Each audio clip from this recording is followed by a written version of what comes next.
Vippaaminen on loppu. Suomen valtio ja Suomi on ottanut niin hirveästi velkaa. 100 miljardin rajaa valtionvelkaa ylitetään ihan kohta. Kunnilla on paljon velkaa, eläkevelkaa on yli 500 miljardia ja sitten meillä on vielä näitä kansalaisten asuntolainat. Me ei millään tästä tulla selvimään. Me ollaan pilattu tulevien sukupolvien elämä tällä ylivarojen elämisellä. Nyt on pakko lähteä leikkaamaan. Ja yksi tämmöinen konkreettinen leikkauskohde on se, että vain turvapaikan saaneet saa jäädä tänne Suomeen ja kaikille muille ei anneta oleskelulupaa. Siitä säästyy satoja miljoonia euroja joka vuosi.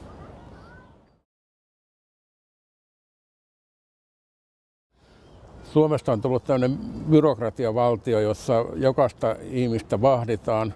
Sen osaamisen ammattitaitoon ei luoteta. Tarvitaan syynäjiä ja byrokraatteja, jotka rankaisee näistä pikkuvirheistä, mitä jokainen elämässään tekee.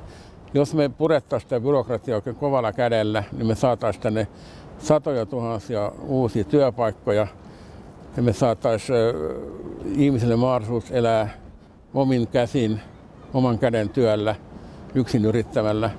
Ja konkreettinen esimerkki tästä purkamisesta on arvonlisävero. Jos voisi yksin yrittää ilman arvonlisäveroa, niin tuhannet ja tuhannet suomalaiset voisi alkaa yrittäjiksi ilman byrokratian tuskaa.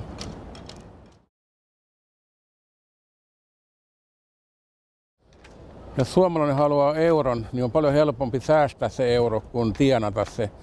Jos menee töihin, tekee ylitöitä, niin valtio ja nämä kaikki sosiaalijärjestelmät nappaa siitä 2/3 ja 1/3 jää työntekijälle. Mutta jos säästää euron, niin ei tarvitse muuta kuin turhasta menosta luopua. Ja näitä menonreikiä riittää kaikkialla, valtiolla, kunnissa, kansalaisilla, EUlla, YKlla. Siitä vaan säästämään ja kaikkien elämä muuttuu helpommaksi.